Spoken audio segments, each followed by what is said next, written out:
Hello friends, आज मैं आपको यूपी पॉलिटेक्निक का एक नया चैप्टर बताऊंगा, गुरुत्वाकर्षण अर्थात ग्रेविटेशन।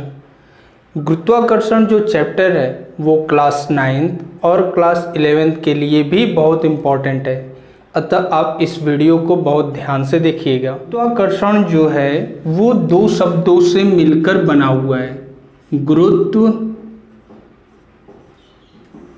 धन आकर्षण। गुरुत्वाकर्षण के बारे में सबसे पहले न्यूटन ने सन 1686 ईस्वी में बताया। उन्होंने बताया कि पृथ्वी किसी अन्य वस्तु को जिस आकर्षण बल से अपने केंद्र की ओर खींचती है उस बल को गुरुत्वाकर्षण बल कहते हैं। न्यूटन ने गुरुत्वाकर्षण बल के संबंध में एक नियम दिया। इस नियम के अनुसार उन्होंने बताया कि ब्रह्मांड में कहीं भी दो पिंड स्थित हो जिनके द्रव्यमान m1 m2 और जिनके केंद्रों से दूरी स्मॉल r है, तो इनके बीच जो कार्य करने वाला गुरुत्वाकर्षण बल होता है वह इन पिंडों के द्रव्यमान के गुणनफल के अनुक्रमानुपाती तथा इनके बीच की दूरी के वर्ग के व्युत्क्रमानुपाती होता है, अर्थात F proportional m1 m2 upon r square. Proportional हटाते हैं तो एक नियतांक आता है capital G, m1 m2 upon r square. यह हमारा फॉर्मूला होता है, जहाँ कैपिटल G एक सार्वत्रिक गुरुत्वाकर्षण नियतांक है जिसका मान 6.67 गुणे 10⁻⁻11 न्यूटन मीटर स्क्वायर प्रति किग्रा स्क्वायर होता है। नेक्स्ट हेडिंग है गुरुत्वीय त्वरण।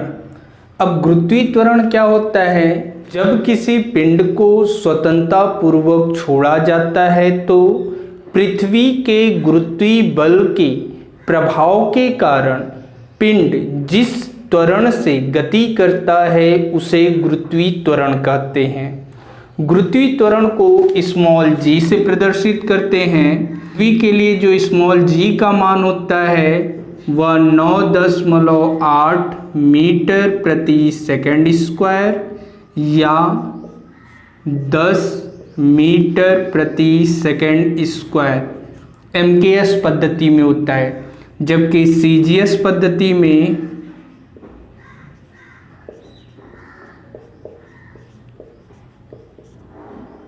G का मान जो लिया जाता है 981 सेंटीमीटर पर सेकंड स्क्वायर लिया जाता है। अब पिंड को स्वतंत्रता पूर्वक छोड़ने से तात्पर्य है, जैसे ये कोई पिंड है, इसको हम छोड़ दे रहे हैं तो ये पिंड नीचे की तरफ गति करता है, अर्थात पृथ्वी का गुरुत्वीय बल इस पर प्रभावी होता है जिसके कारण यह नीचे की तरफ गति करता है। और गति में उत्पन्न जो त्वरण होता है उस त्वरण को हम गुरुत्वीय त्वरण कहते हैं। गुरुत्वीय क्षेत्र। अब गुरुत्वीय क्षेत्र क्या होता है? किसी भी पिंड जैसे पृथ्वी के चारों तरफ का स्थित वह क्षेत्र जिसमें कोई अन्य पिंड आकर्षण बल का अनुभव करता है तो उस क्षेत्र को गुरुत्वीय क्षेत्र कहते हैं। नेक्स्ट हेडिंग है गुरुत्वीय क्षेत्र की तीव्रता।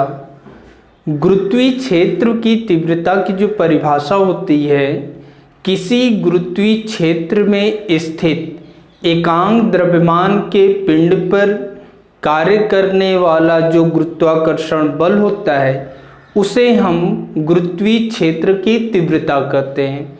गुरुत्वीय क्षेत्र की तीव्रता को हम कैपिटल I से दिखाते हैं, तो capital I equal to capital F बटे स्मॉल m।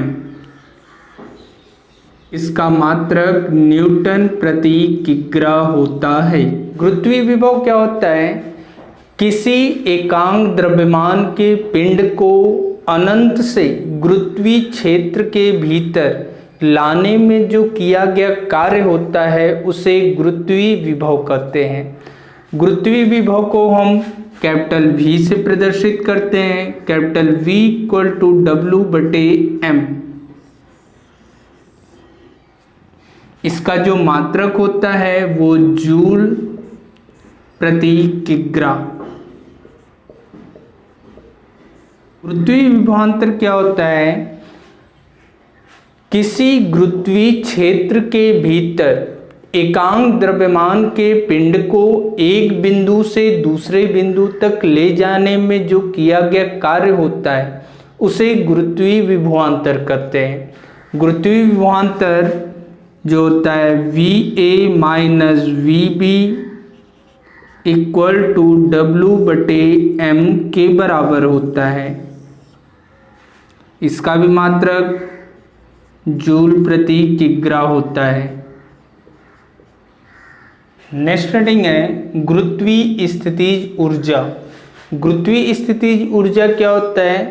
किसी एकांक द्रव्यमान के पिंड को अनंत से वैद्युत क्षेत्र में लाने में जो किया गया कार्य होता है वह उस बिंदु पर वस्तु की गुरुत्वीय स्थितिज ऊर्जा कहलाती है।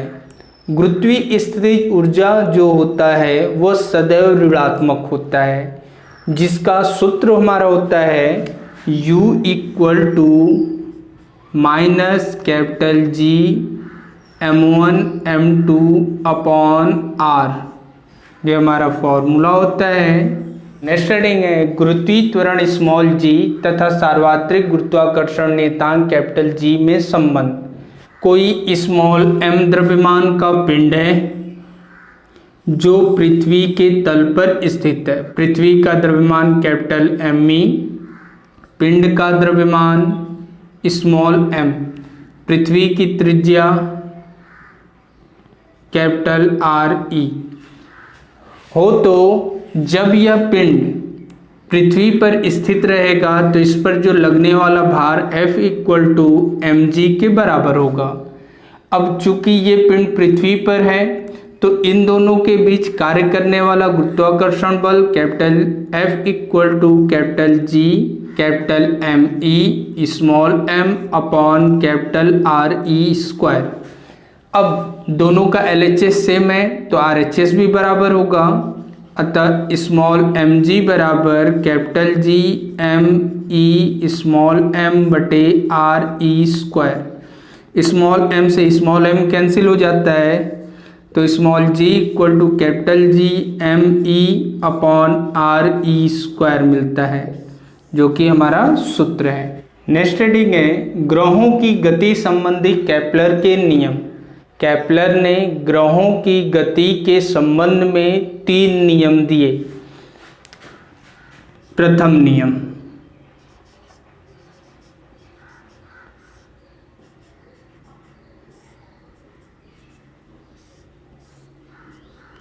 इसे कक्षाओं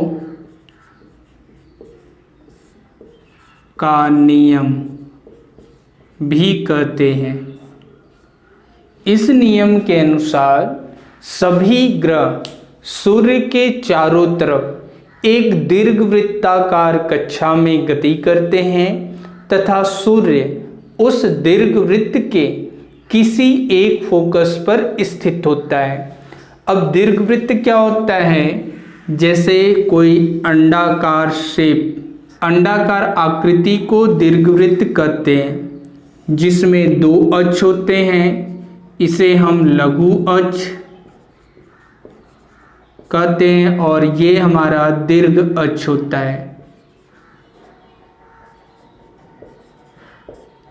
दीर्घ अक्ष पर यहाँ और यहाँ 2 फोकस स्थित होते हैं, S और S डैश।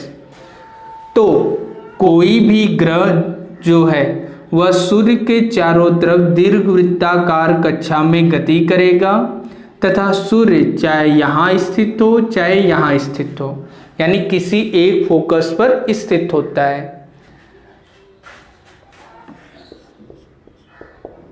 द्वितीय नियम,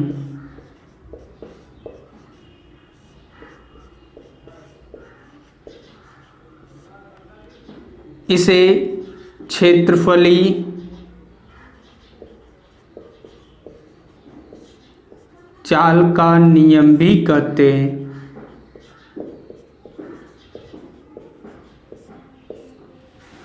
इस नियम के अनुसार कोई भी ग्रह सूर्य से मिलाने वाली रेखा समान समय में समान क्षेत्रफल को पार करती है, अर्थात ग्रह की जो क्षेत्रफली चाल होती है वो नियत होती है। जैसे सूर्य हमारा यहाँ स्थित है, कोई ग्रह है जो यहाँ पर स्थित है पहले ए पर, तो ए से एस को मिला देते हैं। कुछ समय बाद यानी डेल टी समय बाद यह बिंदु बी पर पहुंच जाता है, अर्थात डेल टी समय में इसके द्वारा घेरा गया क्षेत्रफल ये होगा। उसी तरीके से अब पिंड यहाँ पे मौजूद हो, कुछ समय बाद यहाँ पे पहुंच जाए यानी डी पर, तो इसके द्वारा जो क्षेत्रफल तय किया जाएगा ये हो जाएगा और समय डेल टी ही लिया जाएगा, अर्थात जो क्षेत्रफल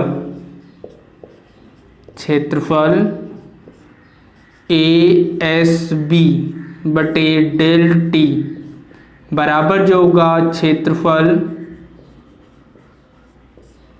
सी एस डी बटे डेल टी, अर्थात जो ग्रह की जो है क्षेत्रफली चाल वो नियत बनी रहेगी।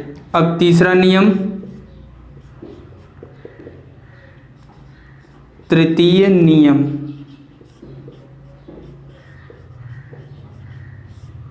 या परिक्रमण काल का नियम।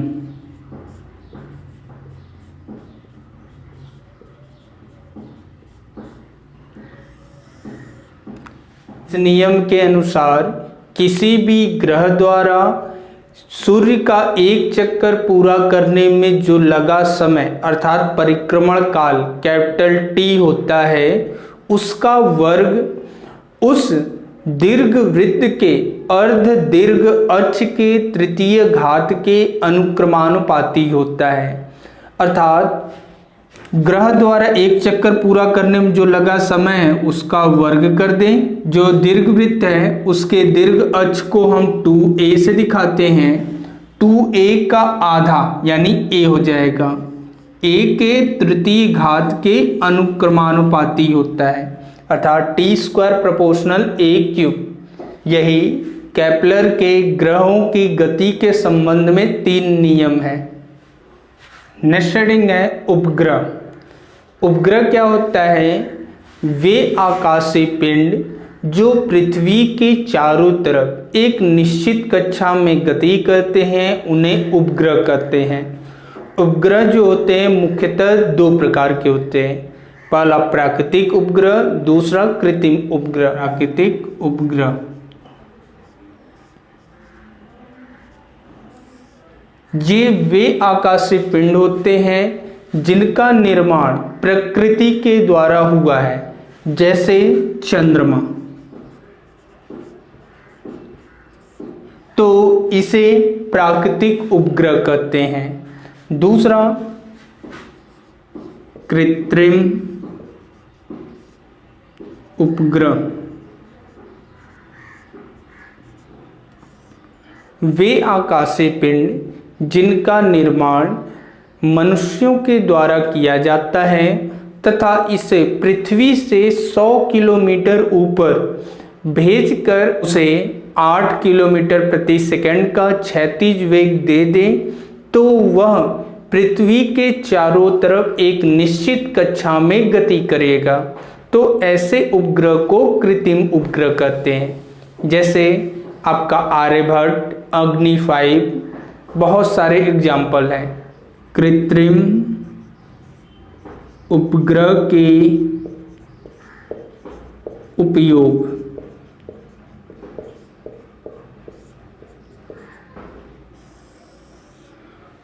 कृत्रिम उपग्रह के बहुत सारे उपयोग हैं। इसके द्वारा मौसम से के संबंध में हम जानकारी प्राप्त करते हैं। इसके द्वारा वायुमंडल के ऊपर के क्षेत्र का अध्ययन किया जाता है। टेलीविज़न कार्यक्रम या रेडियो संवाद का प्रसारण हम सैटेलाइट के द्वारा ही करते हैं। तो बहुत सारे उपयोग हैं। नेक्स्ट हेडिंग है भूस्थायी उपग्रह।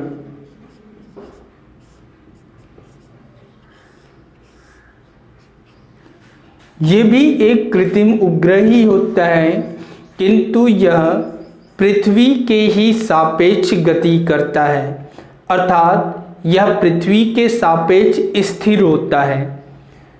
तो ऐसे उपग्रह को भूस्थायी या भूतुल्यकाली उपग्रह कहते हैं। यह हर देश का अलग अलग होता है सैटेलाइट। इसका जो परिक्रमण काल होता है वह 24 घंटे होता है, क्योंकि यह पृथ्वी के सापेक्ष घूमता है और पृथ्वी एक चक्कर पूरा करने में 24 घंटे का समय लगाता है। तो इसका भी जो परिक्रमण काल होता है वो 24 घंटे होता है।